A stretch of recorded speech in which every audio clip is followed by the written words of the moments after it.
How are you guys doing? Today is Wednesday, January 5th, 2022. I'm James Sims, and for this episode of The Elite, I'm going to review all the Elite matchups and performances from yesterday, Tuesday, January 4th, taking a quick step back and looking at where we are in the calendar year. Starting with football, there's only one college football bowl game left after yesterday's bowl game, and that is the College Football National Championship taking place on Monday. In the NFL, there's only 1 week left in that schedule as teams are slowly getting eliminated as we are getting down to the final 14 going into the playoffs. And of course, the college and pro basketball seasons are underway as they are reaching their halfway point. And because we are now in the 2022 year, we are now entering the second half of the soccer season. With that said, taking a look first at what went down in the last bowl game of the season that wasn't a college football playoff game. Taking a look at what went down in the Tax Act Texas Bowl. The unranked LSU Tigers of the SEC would face off against the unranked Kansas State Wildcats of the Big 12. Kansas State would end up beating LSU 42-20. They would go on to outscore LSU 21-7 in the first half before they outscored LSU 21-13 in the second half. On the losing end of this matchup, the LSU Tigers were led by their starting quarterback, John Trey Kirkland. He threw for 138 yards, 3 touchdowns, and 2 interceptions. He was also the Tigers' leading rusher as he finished with 61 yards on the ground. He would go on to finish with 199 total yards of offense. Their leading receiver, Chris Hilton Jr., had 181-yard touchdown reception. On the defensive side of the ball, Todd Harris Jr. and Jay Ward would lead the team in tackles. They each had 9 of them. On the winning end of this matchup, the Kansas State Wildcats were led by their starting quarterback, Skylar Thompson. Thompson threw for 259 yards and 3 touchdowns. He also ran for 10 yards, his 269 total yards of offense. Kansas State's leading rusher was Deuce Vaughn. He had 21 carries for 146 yards and 3 touchdowns. He would also go on to finish with -3 receiving yards, but he did have a receiving touchdown on the day, so he had 4 touchdowns for himself. Their second leading receiver, Malik Knowles, had 3 receptions for 42 yards as he had the other 2 receiving touchdowns. On the defensive side of the ball, Ross Elder would lead Kansas State in tackles as he finished with 11 of them. He also would finish with an interception. The other interception went to Russ Yeast. And then alongside his interception, Russ Yeast would go on to, of course, he would only finish with that, or he would finish with 4 tackles alongside his interception. With this win, the unranked Kansas State Wildcats out of the Big 12 will finish their 2021-22 seasons with an 8-5 record. And with this loss, the unranked LSU Tigers out of the SEC will go on to finish their season with a 6-7 record. Taking a look now at what went down in the collegiate basketball ranks, starting down with the top-ranked team in the nation, the defending champs Baylor Bears hosted the unranked Oklahoma Sooners. Baylor would end up beating Oklahoma 84-74. They won this matchup by 10 after they outscored the Sooners by 9. On the winning end of this matchup, the Baylor Bears would be led in scoring by their starting guard, James Akinjo out of Oakland. James Akinjo would finish with 27 points and 5 assists, as well as 7 turnovers in 37 minutes. He shot 10 for 15 from the field, 3 for 5 from 3, and 4 for 6 from the foul line. Their starting guard, Adam Flagler, finished with 22 points in 5 turnovers in 33 minutes as he shot 8 for 14 from the field, 2 for 4 from 3, and a perfect 4 for 4 from the line. With this win, the top-ranked Baylor Bears are 14-0. They still have yet to lose a game. They start their Big 12 season off with a 2-0 record. With this loss, the unranked Oklahoma Sooners are now 11-3. They are now 1-1 in the Big 12. Taking a look at the second-ranked team in the nation, my Duke Blue Devils hosted the unranked Georgia Tech Yellow Jackets. Duke would end up beating Georgia Tech 69-57. They won this matchup by 12 after they outscored Georgia Tech by 12 in the first half. On the winning end of this matchup, the Duke Blue Devils will be led in scoring by their starting freshman, Paolo Banchero. He finished with 17 points, 11 rebounds, 2 steals, and 3 blocks in 36 minutes. Banchero shot 4 for 8 from the field and 9 for 16 from the foul line.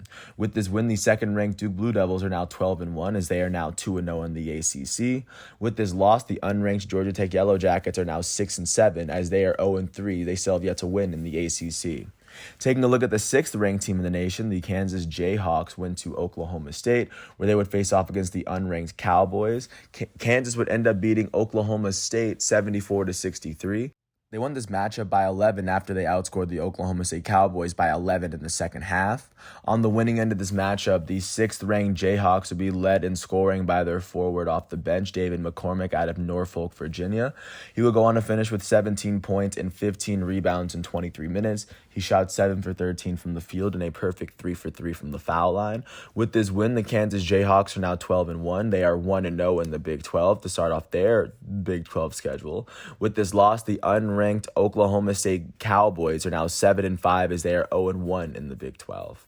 Taking a look now what's going on with the ninth-ranked basketball team of the nation, the Auburn Tigers went to South Carolina to face off against the unranked Gamecocks.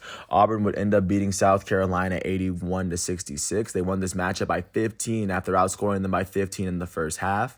On the winning end of this matchup, the Auburn Tigers would be led in scoring by their guard off the bench, Wendell Green Jr. Wendell Green Jr. would go on to finish with 22 points, 5 rebounds, 5 assists, and 2 steals in 28 minutes. He shot 7 for 15 from the field and a perfect 7 for 7 from the foul line. With this win, the ninth-ranked Auburn Tigers are now 13-1. They are 2-0 in the SEC. With this loss, the unranked South Carolina Gamecocks are now 9-4 as they start off their SEC season with an 0-1 record. Looking at the 14th-ranked team in the nation, the Texas Longhorns went to Kansas State to face off against the unranked Wildcats. Texas would end up beating Kansas State 70-57. They won this matchup by 13 after they outscored Kansas State by 19 in the second half. On the winning end, the Texas Longhorns would be led in scoring by their starting guard Marcus Carr out of Toronto. He went on to finish with 19 points, 7 rebounds, and 5 assists in 37 minutes. He shot 6 for 14 from the field. He would go on to shoot 4 for 6 from the foul line as well. With this win, the 14th-ranked Texas Longhorns are now 12-2. They are 2-0 in the Big 12. With this loss, the unranked Kansas State Wildcats are 8-5. They are 0-2 in the Big 12. Looking at the 16th-ranked team in the nation, the Kentucky Wildcats went to Baton Rouge to face off against the 21st-ranked Louisiana State LSU Tigers. LSU would end up beating Kentucky 65-60 after they outscored Kentucky by 5 in the first half. On the losing end of this matchup, the Kentucky Wildcats would be led in scoring by their guard off the bench, Davion Mintz out of North Carolina. He would go on to finish with 16 points in 27 minutes as he shot 4 for 12 from the field, 3 for 8 from 3, and 5 for 6 from the foul line. On the winning end of this matchup, the LSU Tigers would be led in scoring by their forward off the bench, Tari Eason. Tari Eason would go on to finish with 13 points and 6 rebounds in 29 minutes. He shot 4 for 9 from the field and 5 for 7 from the foul line. With this win, the 21st-ranked LSU Tigers are now 13-1 as they are now 1-1 in the SEC. With this loss, the 16th-ranked Kentucky Wildcats are now 11-3 as they are now 1-1 in the SEC. Now, taking a look at what went down with the other 16th-ranked team in the nation, the Providence Friars would go to Milwaukee to face off against the unranked Marquette Golden Eagles. Marquette would end up beating Providence 88-56. They won this matchup, or the 16th-ranked team in the nation was upset by 32 by an unranked team as Marquette outscored Providence by 20 in the first half and then 12 in the second half. On the losing end of this matchup, the 16th-ranked Friars would be led by their starting guard, Al Durham. Al Durham finished with 16 points and 3 steals in 36 minutes as he shot 3 for 12 from the field and 8 for 9 from the foul line. On the winning end of this matchup, the unranked Golden Eagles would be led in scoring by their starting guard, Justin Lewis, out of Baltimore. Their freshman finished with 23 points and 11 rebounds in 29 minutes. He shot 7 for 16 from the field, 2 for 4 from 3, and a perfect 7 for 7 from the line.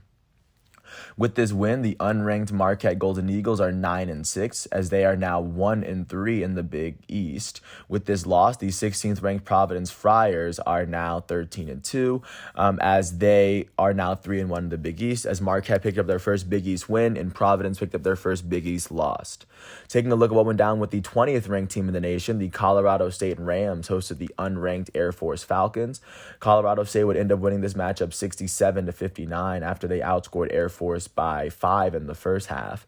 On the winning end, the Colorado State Rams would be led in scoring by their starting guard, Isaiah Stevens out of Texas. He would go on to finish with 15 points in 34 minutes as he shot 5 for 14 from the field and 4 for 5 from the foul line. With this win, the 20th ranked Colorado State Rams are still undefeated. They are 11-0. They are 1-0 to start their Mountain West Conference season. With this loss, the unranked Air Force Falcons are 8-5 as they are 1-1 in the Mountain West. Now taking a look at what went down with the 24th ranked team in the nation, the Seton Hall Pirates would face off against the unranked Butler Bulldogs in Indianapolis, and Seton Hall would end up beating Butler 71-56. They won this matchup by 15 after they outscored Butler by 8 in the first half and then 7 in the second. On the winning end of this matchup, the Seton Hall Pirates were led by their starting guard, Jared Rhoden. Rhoden finished with 17 points in 30 minutes as he shot 4 for 12 from the field, 3 for 7 from 3, and he shot a perfect 6 for 6 from the foul line. With this win, the 24th ranked Pirates are now 10-3. They are now 1-2 in the Big East as everything is sitting right now. And with this loss, the Butler Bulldogs are now 8-5 as they are now 1-1 in the Big East. Taking a look at the performances that are going to take place today. Looking at the primetime matchups at 7 o'clock, 10th ranked Michigan State is going to host unranked Nebraska on Big Ten Network. 15th ranked Alabama is going to go to Florida to face off against them on ESPN2. 12th ranked Houston is going to face off against unranked South Florida at South Florida on ESPN Plus at 7. At the same time, 18th ranked Tennessee is going to host unranked Ole Miss on SEC Network. At 8:30, the 19th ranked Villanova Wildcats are going to host the unranked Creighton Blue Jays. And then last but not least, at 9 o'clock, the 11th ranked Iowa State Cyclones are going to host the 25th ranked Texas Tech Red Raiders, as this is going to be a big matchup out of the Big 12. Following that up, taking a look at what's going on in the NBA from yesterday's matchup. Starting off in Cleveland, the Cavaliers hosted the Memphis Grizzlies. The Grizzlies would end up beating the Cavaliers 110-106. They won this matchup by 4 after they outscored the Cavs by 5 in the second quarter. On the losing end of this matchup, the Cavs would be led in scoring by their starting guard out of Vanderbilt, Darius Garland. He finished with 27 points and 10 assists in 36 minutes. He shot 9 for 26 from the field, and he would shoot a perfect 6 for 6 from the foul line. Their starting center out of Texas, Jared Allen, finished with 22 points, 12 rebounds, and 3 blocks in 34 minutes. He shot 11 for 14 from the field. On the winning end of this matchup, the Memphis Grizzlies would be led in scoring by their elite starting point guard, John Morant. He finished with 26 points, 5 rebounds, 6 assists, 2 steals, and 2 blocks in 34 minutes. He shot 9 for 21 from the field and 8 for 9 from the foul line. Their starting power forward out of Michigan State, Jaren Jackson Jr., finished with 22 points in 30 minutes. He would go on to shoot 7 for 14 from the field, 3 for 8 from 3, and a perfect 5 for 5 from the line. With this win, the Memphis Grizzlies are now 25-14. Taking a look at how they're faring in the Western Conference at this moment, they are currently holding the 4th best record. They have won their last 6 games, which is actually the best winning streak in the conference. And they are sitting behind the Chicago Bulls, who have a 8-game winning streak, who have for the best winning streak in basketball. Right now, the Grizzlies sit 5.5 games behind the first place Warriors in the West. With this loss, the Cleveland Cavaliers are 21-17. That is the 6th best record in the East, as they've lost 5 of their last 10. They trail the first place Chicago Bulls by 5.5 games in the conference. Taking a look at what went down north of the border in Toronto, the Raptors hosted the San Antonio Spurs. The Toronto Raptors would beat the Spurs 129-104. They won this matchup by 24 after they went on to outscore the Spurs by 14 in the second quarter and by 9 in the fourth.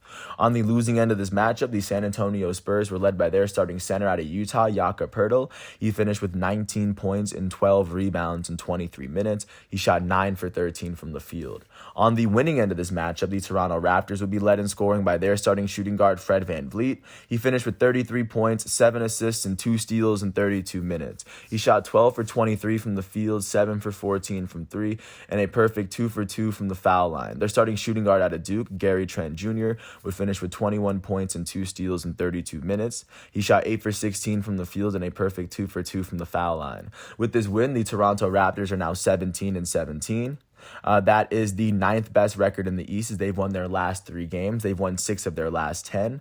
They have 2 less wins and 2 less losses than the 8th seeded Charlotte Hornets in the East. So they're sitting about even with the Hornets, just right outside the playoff picture.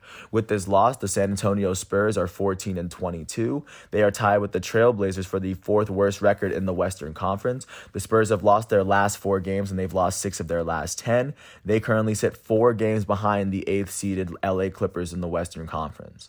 Taking a look at what went down in Madison Square Garden, the New York Knicks hosted the Pacers. The Knicks would beat the Pacers 104-94. They won this matchup by 10 after they outscored Indiana by 10 in the second half. On the losing end, the Pacers would be led in scoring by their starting guard, Kiefer Sykes, out of Green Bay. He would go on to finish with 22 points and 6 assists in 38 minutes. He shot 8 for 16 from the field, 4 for 8 from 3, and 2 for 3 from the foul line. On the winning end of this matchup, the New York Knicks would be led in scoring by their starting shooting guard out of Duke, RJ Barrett. Barrett finished with 32 points and 8 rebounds in 42 minutes. He shot 12 for 20 from the field, 2 for 5 from 3, and 6 for 8 from the foul line. Their starting power forward out of Kentucky, Julius Randle, finished with 30 points and 16 rebounds in 39 minutes. He shot 12 for 20 from the field and 4 for 6 from the foul line. With this win, the New York Knicks are now 18-20. That is the 5th worst record in the Eastern Conference, as they've won 6 of their last 10. They trail the 8th seed Charlotte Hornets by half a game in the by a full game in the Eastern Conference. With this loss, the Indiana Pacers are 14-24. That is the 3rd worst record in the Eastern Conference. They've lost their last 5 games and they've lost 8 of their last 10. They trail the 8th seed Charlotte Hornets by 5 games. Taking a look at what went down in New Orleans, the Pelicans hosted the Phoenix Suns, and the Suns were able to beat the Pelicans 123-110. Phoenix won this matchup by 13 after they outscored the Pelicans by 11 in the first quarter. On the losing end of this matchup, the Pelicans would be led in scoring by their starting point guard out of Kansas, Devontae Graham. He finished with 28 points and 6 assists in 36 minutes. He shot 9 for 18 from the field, 6 for 12 from 3, and 4 for 5 from the foul line. Their starting center, Jonas Valanciunas, finished with 25 points and 16 rebounds in 35 minutes. He shot 10 for 18 from the field and 5 for 6 from the foul line. Their elite starting small forward, Brandon Ingram, finished with 16 points, 6 rebounds, 5 assists, and 5 turnovers in 33 minutes. He shot 5 for 18 from the field and 6 for 8 from the foul line. On the winning end of this matchup, the Phoenix Suns were led in scoring by their elite starting shooting guard, Devin Booker.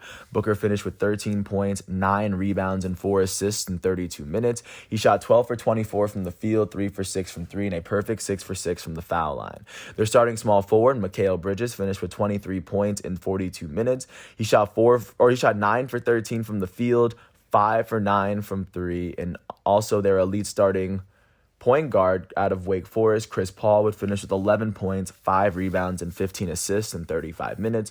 Paul shot 5 for 11 from the field and 1 for 2 from 3. With this win, the Phoenix Suns are now 29-8. They won their last 2 games. They won 7 of their last 10. They hold the second best record in the Western Conference, as they sit half a game behind the first place Golden State Warriors. With this loss, the New Orleans Pelicans are now 13-25. That is the second worst record in the Western Conference. They've lost their last 3 games and they've lost 5 of their last 10.